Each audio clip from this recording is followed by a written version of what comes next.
આકાશવાણી ભુજ સ્થાનિક સમાચાર વિરલ રાણા વાંચે છે. નમસ્કાર. રાષ્ટ્રપતિ દ્રૌપદી મુર્મુ ગુજરાતના 4 દિવસના પ્રવાસે આવી પહોંચ્યા છે.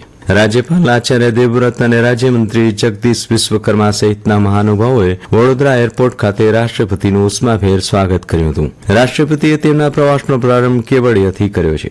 રાષ્ટ્રપતિ સ્ટેચ્યુ ઓફ યુનિટી ખાતે સરદાર વલ્લભભાઈ પટેલની પ્રતિમાને શ્રદ્ધાંજલિ અર્પણ કરી નર્મદા ઘાટ ખાતે નર્મદા આરતીમાં સહભાગી થયા હતા. રાષ્ટ્રપતિ આજે સવારે એકતાનગર ખાતેના આરોગ્ય વન, મિયાવાકી ફોરેસ્ટ, જંગલ safari park, Sardar Sarovar dam અને એકતા સ્કિલ ડેવલપમેન્ટ સેન્ટરની મુલાકાત કરશે અને તાલીમાર્થીઓ સાથે સંવાદ કરશે.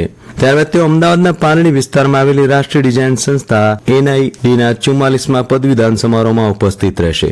આ સમારોહમાં રાષ્ટ્રપતિ વિદ્યાર્થીઓને સંબોધન કરશે. આ વર્ષે 430 વિદ્યાર્થીઓને ડિઝાઇનની વિવિધ શાખાઓમાં પદવી એનાયત કરવામાં આવશે.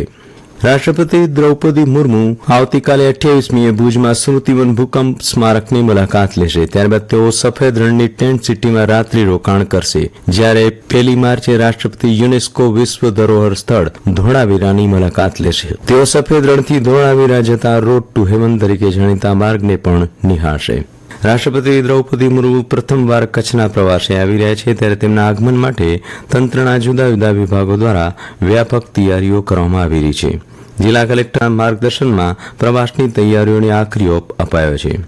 દરમિયાન રાષ્ટ્રપતિ વૈશ્વિક ધરોહર સાઇટ ધોળાવીરાની મુલાકાત લેશે. આ અન્વયે ધોળાવીરા સાઇટ આજે તથા આવતીકાલે અને 1 માર્ચના 3 દિવસ મુલાકાતીઓ તથા પ્રવાસીઓ માટે બંધ રહેશે, તેમ ભારતીય પુરાતત્વ સર્વેક્ષણ વિભાગની રાજકોટ વર્તુળ કચેરીની એક યાદી દ્વારા જણાવાયું છે.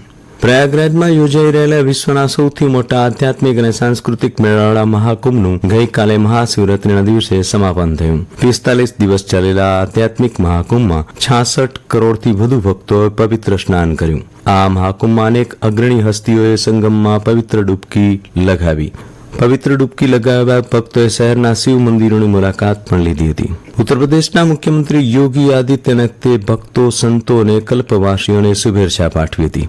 તેમણે કહ્યું કે ભક્તોએ સંગમમાં પવિત્ર ડૂબકી લગાવીને સમગ્ર વિશ્વને રાષ્ટ્રીય એકતા અને રાષ્ટ્રવાદ પ્રત્યે સમર્પણનો સંદેશ આપ્યો છે. રાજ્યમાં આજથી ધોરણ 10 અને ધોરણ 12ની બોર્ડની પરીક્ષાઓ શરૂ થશે.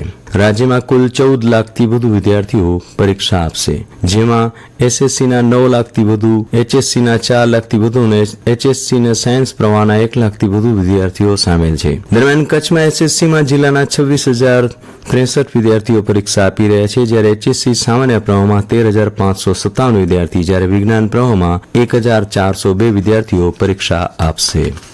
મહાશિવરાત્રીના પાવન પર્વે કચ્છભરમાં ઉજવણી કરવામાં આવી હતી. ભુજમાં ભવ્ય ઉજવણી દરમિયાન સમસ્ત સનાતન હિન્દુ સમાજ દ્વારા ભુજ શહેરમાં વિશાળ શોભાયાત્રાનું આયોજન કરવામાં આવ્યું હતું. શોભાયાત્રામાં 20થી વધુ સુશોભિત કૃતિઓ સામેલ કરવામાં આવી હતી. ભુજ તાલુકાના આહિરપટ્ટીના દ્રંગ ખાતે શિવરાત્રી નિમિત્તે પરંપરાગત મેળો ભરાયો હતો. કચ્છમાંથી ભાવિકોએ દર્શનનો લાભ લીધો હતો. રાસ સહિતના વિવિધ ધાર્મિક કાર્યક્રમો યોજાયા હતા. દરમિયાન રાત્રે દરેક શિવ મંદિરોમાં 4 પ્રહરની પૂજા ભક્તો દ્વારા કરવામાં આવી હતી. મહાશિવરાત્રીની ગુલાબી ઠંડીની ચમકના બદલે ગરમીની ઉકળાટથી લોકો અકળાયા હતા. મહત્તમ પારો સામાન્યથી 5 ડિગ્રી ઊંચો નોંધાતા ખાસ કરીને બપોરના સમયે ગરમીની અનુભૂતિ વધુ પ્રમાણમાં થઈ હતી. હવામાન વિભાગે હજુ 2 દિવસ ગરમી અને ઉકળાટનો પ્રભાવ યથાવત રહેવાની આગાહી કરી છે. ગઈકાલે ભુજમાં પારો ઊંચકાઈને 37.4 ડિગ્રીએ પહોંચ્યો હતો, તો નલિયા અને કંડલા એરપોર્ટમાં 36 ડિગ્રી તાપમાન નોંધાતા ફેબ્રુઆરીમાં જ ગરમી ઉકળાટનો મિજાજ થોડો આકરો જોવા મળ્યો હતો. હવામાનની જાણકારી સાથે જ સ્થાનિક સમાચાર પૂરા થયા. નમસ્કાર.